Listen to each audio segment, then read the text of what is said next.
Once upon a time, there were millions of businesses struggling.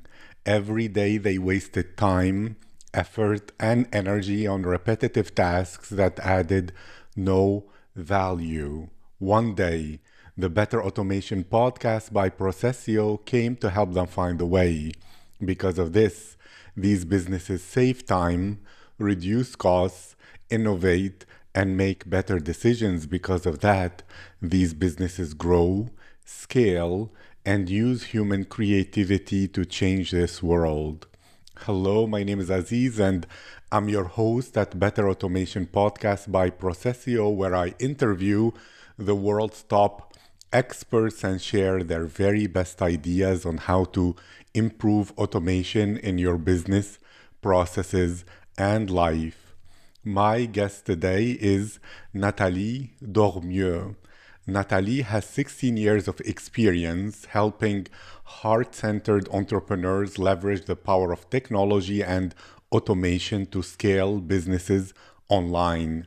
Nathalie and her husband are the founders of the Membership Lab, where they help coaches, teachers, and founders turn their vision into a scalable and engaging online platform. Nathalie, how are you today?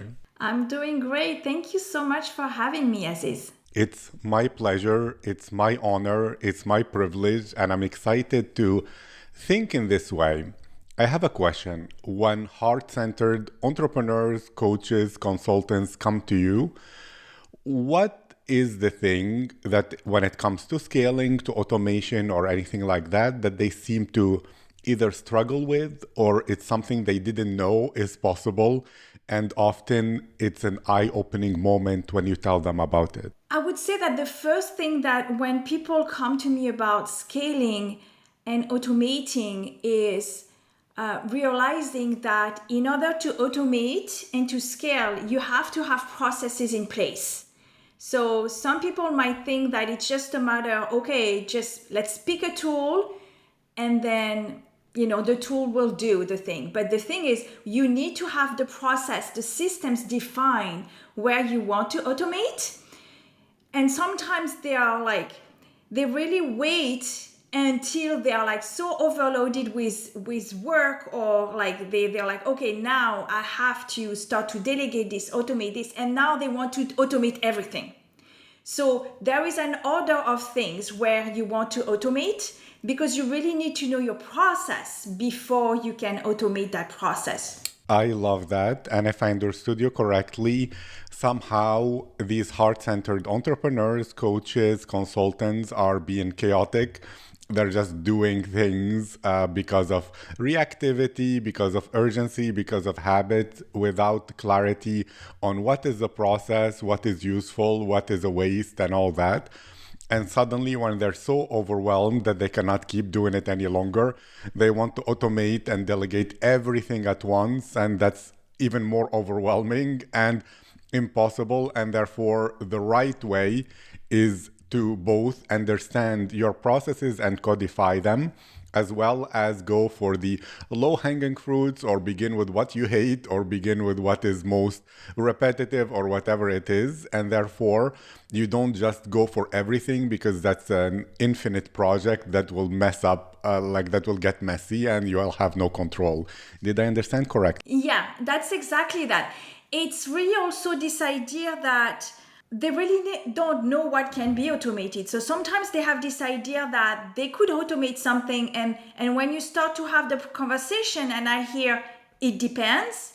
Well, it depends is very hard to automate, right? So, and on the other end, there are other things that could be easier to automate, and they don't realize that it is. So they know they want to automate, they just don't know, I guess, what can be automated, or they have this image of what they would love to have automated, and sometimes that's not exactly the reality. Thank you. So if I understood you correctly, it relates back to not having processes, which means every time they're reinventing the process for every situation, and that's why their answer is it depends. because I guess there is this notion, or even something from a long time ago where it was said, oh, the future is customization, where every item you will buy will be unique to you or to the client, and therefore they think I have to serve each person in such a unique and individual way to go for that. But that is not feasible unless you're getting paid the whole revenue for your business for one client or whatever it is, so that you can dedicate everything for it. Or at the same time, like you said, they might not know what can be automated, and therefore to them it's an unknown, and they're trying to automate what is harder to automate because they don't have procedures for it, and neglecting what could be easy to automate, and it's a low-hanging fruit. And therefore, imagine one of those ideal clients is watching right now, and they're like, I'm not sure what you mean. What can be automated that I'm not aware of right now? Can you give some examples or things that to give ideas to someone to think, wow, I didn't know I could automate that. That makes so much sense. Sure. So for example, so we just so you know, so we build membership sites and that with the membership lab, but we also have this other business, Search Ditto, which is basically a suite of tools for content creators to help them gain more visibility on that content.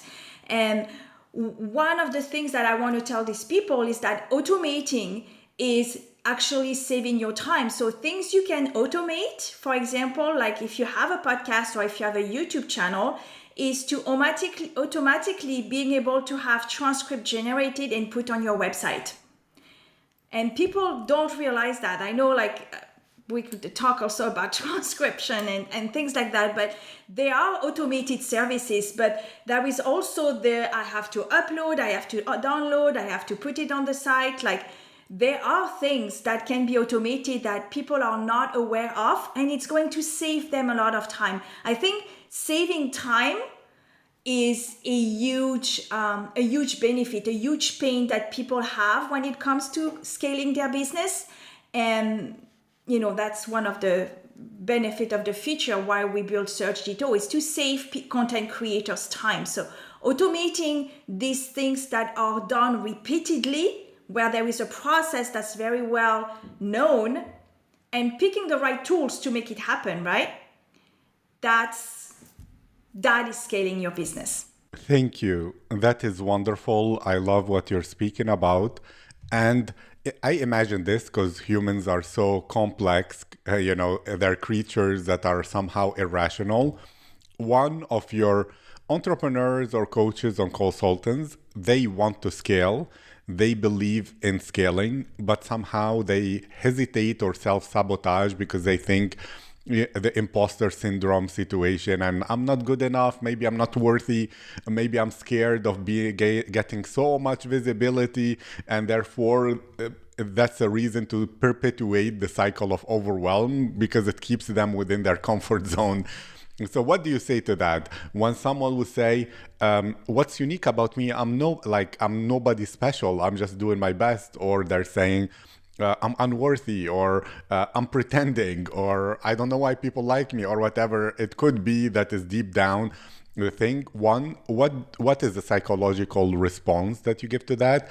And secondly, when people come to you and they don't have clarity on what will make their content unique, their personal brand unique, how do you proceed with that? For the imposter syndrome, which literally I think everybody has at some point. I mean, you have to have like a major ego not to have it at some point, right?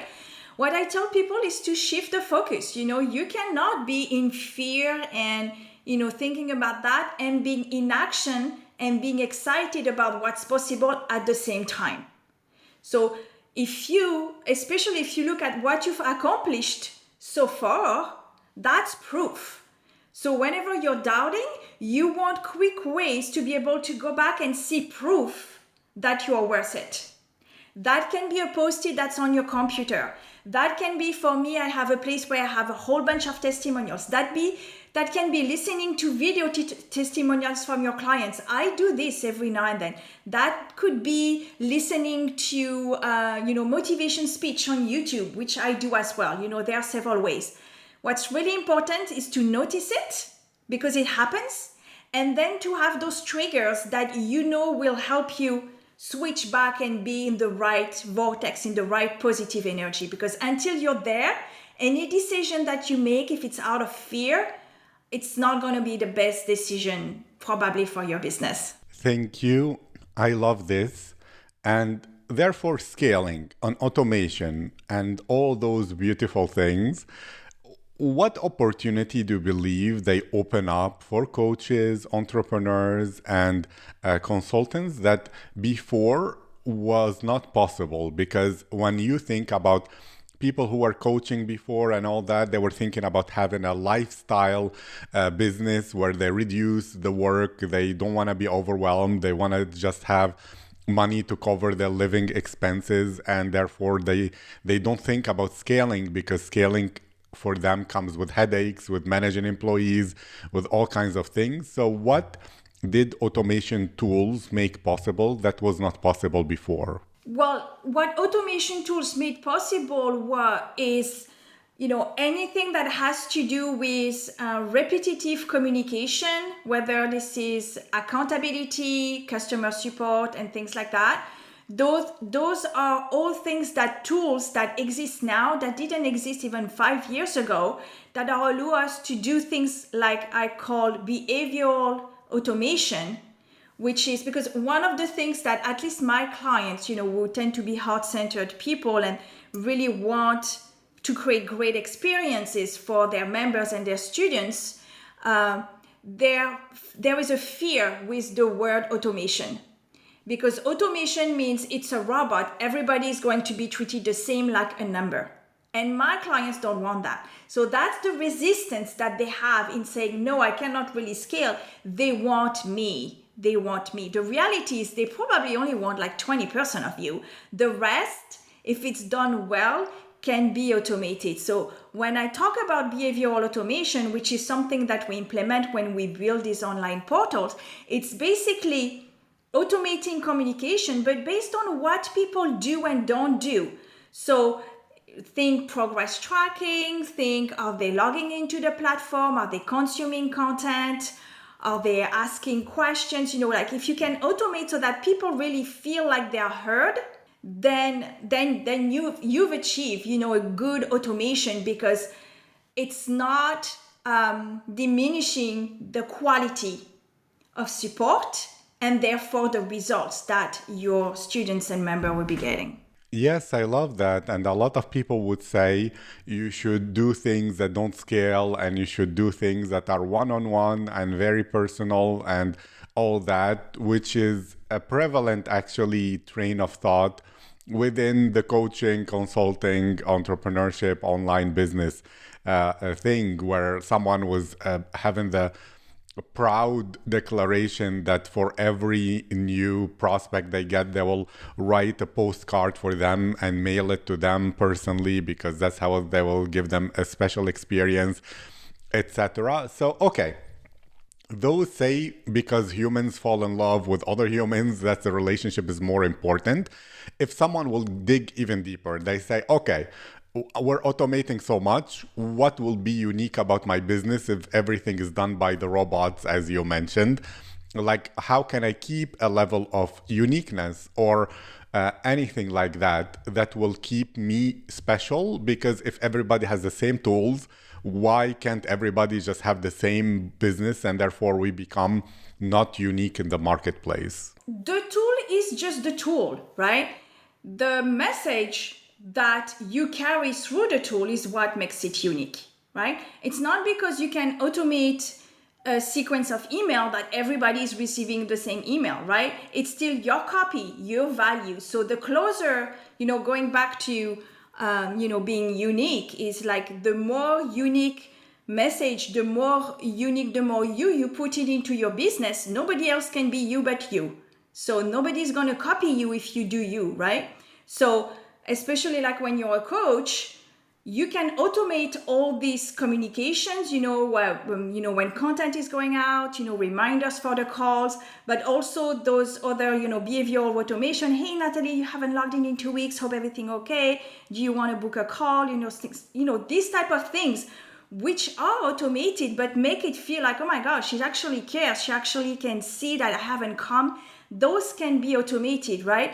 So, but it's the program. It's like, it's what they are learning, that makes it really unique. And that is your process, your system, what you're teaching, what works for people. So it can be the same thing that you're doing one-on-one when you're doing it at the non-scalable level, but you can take it one step further where there can be some pieces that are self-study, and you can come for like group calls, for example, and things like that. That becomes scalable. Thank you. Yes, I was thinking because a lot of coaches or people who will look for automation will think, well, let me just use those AI that you tell it, like, write for me an opening email, right? Or templates where they just put the name of their business and their name, and then they will send it because they believe that's part of automation. So for you, what's your perspective on this? Because there are a lot of if coaches want to study marketing and all that, it seems to be a big selling point when the person gives them all my templates that I use to generate whatever, how much money, and you can just put your name and put your business name in it and you will make the same. So this is targeted, my opinion, this is targeted to do it yourself first. Because the do-it-yourselfer will say, okay, I pay for this and he's giving me 50 templates. This is awesome. But the reality is that these 50 templates, they are not your voice at all. So what they will tell you is that you can start with them to get started, and then you start to update them, to make it into your own voice. This is for people that are completely stuck, and it's a way for them to get their feet wet, right? And get started with something. It's like the blank page syndrome, right? What do I do?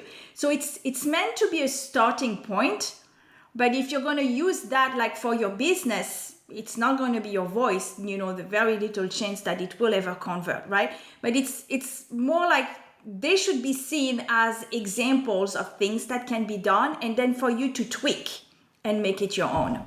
I love what that we're talking about. Right now, you're using a lot of automation tools. What do you believe is good about them?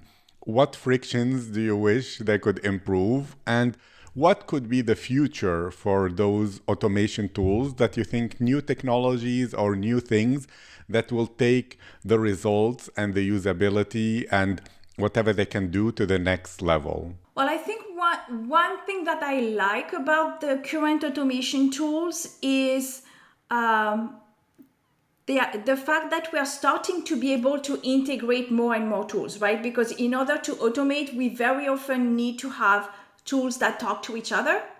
So what do we tend to do? We tend to use tools that are popular and that have a high level of integration. So the new tools that are coming in that don't have a lot of integration yet, we don't really pay attention to them because they are lacking integration. I need to link to my CRM system. I need to link to my payment system, right? They don't have all this integration. So what is great is that this is coming up and we start to being able to really automate a larger portion of the funnel without losing the experience, right? Without making it like a robot, because automation doesn't mean being a robot. It can, but it doesn't have to.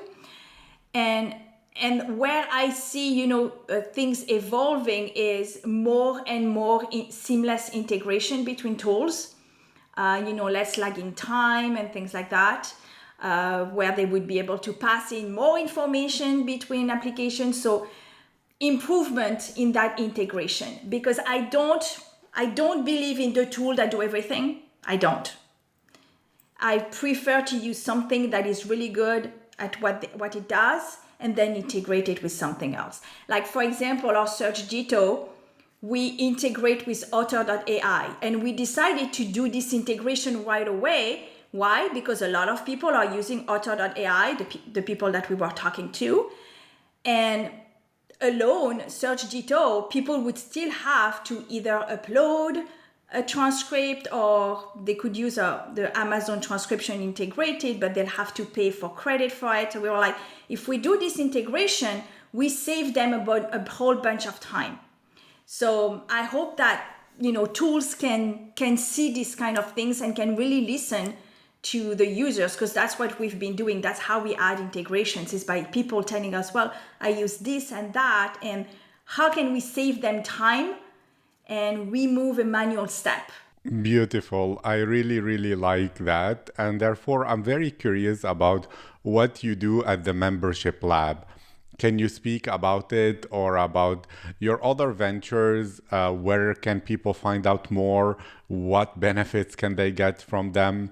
What work do you do? Some examples of testimonials that you said you read or you watch those videos that clients have told you before. So the membership lab is the place where we work with heart-centered entrepreneurs and we help them scale their business. So like I said, they've achieved some level of success. They have a process, a system, something that works and get people result. And we help them design an online program where it's not one-on-one anymore and they can really make a much bigger impact. But they also don't want to sacrifice the connection, the relationship, and the support. So we tightly integrate education, so like tutor videos and things like that, with support and accountability, because those are like the three key elements for an online program to work. So that's what we do. I consult in the strategy, and then we build the platform, the tech. In terms of people that we work with, well, we don't have a specific market we work with. Like I said, we work with a lot of coaches. So people like Martha Beck, for example, who is a big life coach. We also work with people in the industry that do design, designers like the Three Birds Renovation. They have an amazing YouTube channel with kind of like a show, and we've done 2 courses and 1 membership recurring subscription with them. So our ideal client, when they come to us, this is to add a new revenue stream, and the ROI is like, it's super fast because they just have everything. They just need it to be packaged and automated, and then people come running and signing up. So they have the audience, they've got the result, they've got the success, and people like knocking at the door and saying, hey, when are you launching this thing, right? And that's when people come to us, and that we build this, and then they launch, and then in 48 hours they get like, lots of members signing up. So that's the membership lab. And then the other business is Search Ditto. So the lab you can find at themembershiplab.com, just like the name. And Search Ditto is at searchditto.com, and that's very, very new. It's 2022.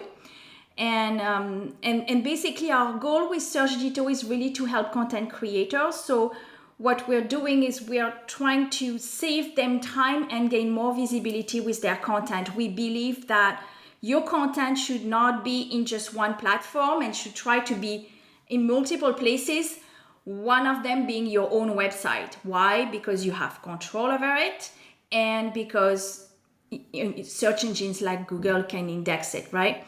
So whether this is your podcast or this is your YouTube channel, Search Ditto is helping gain more visibility. It has the automated transcription with author. It has a search through the audio content. It allows you to see, like on my podcast, for example, that I have on my site, it allows people to I can see what people are searching. So you're helping people consume more of your content on your own YouTube channel, on your own podcast, and searching through the audio itself, not just the title or the description. So that's Search Ditto. Thank you. And then I will ask you one thing. A lot of people will say, if I have a community or a membership, as you said, that's a lot of work.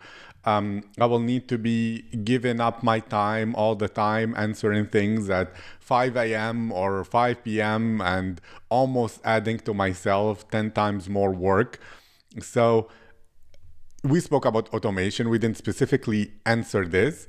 If someone will say, yes, but at least one-on-one, I know when I finish the call or whatever, I can relax. I don't have messages on my phone telling me new comment, new post, new anything. And if I'm not active within my community, then people will not be active neither, and therefore it will die. So what's your perspective on this? So my perspective on this is that, and that's where program design comes into place, because it's very easy to get carried away by what you can do and to overpromise and just be burned out. I mean, we see people building memberships and being burned out.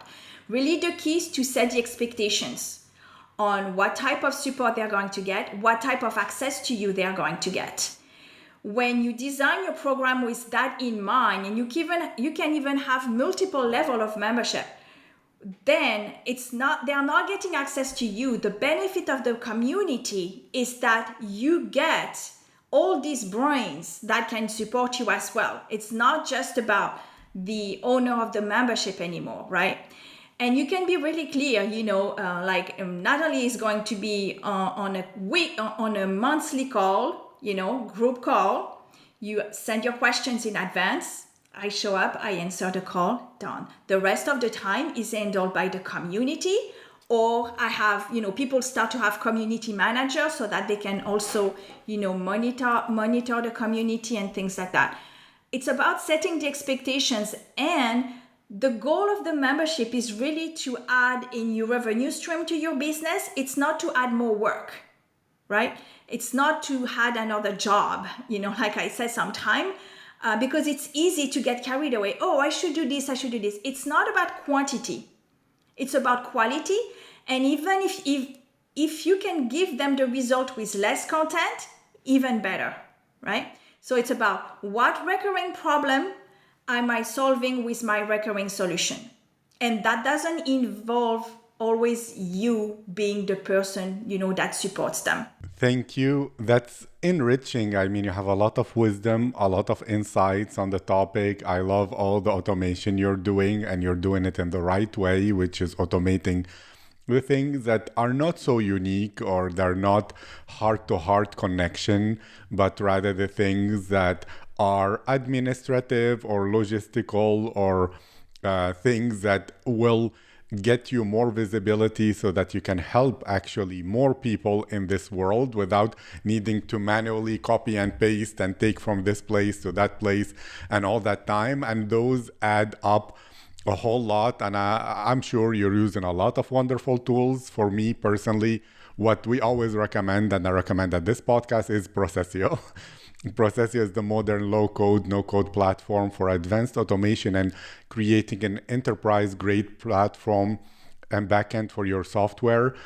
Any viewer or listener can request access to a totally free account at procesio.app that they can use forever. And those who have much larger needs, there is a very generous 50% off discount. It's better 50 off, one word in capital letters, more in the description. Nathalie, this was my privilege, my honor, such a wonderful conversation, and I wish you to keep going and have a good day. Thank you so much for having me, Aziz.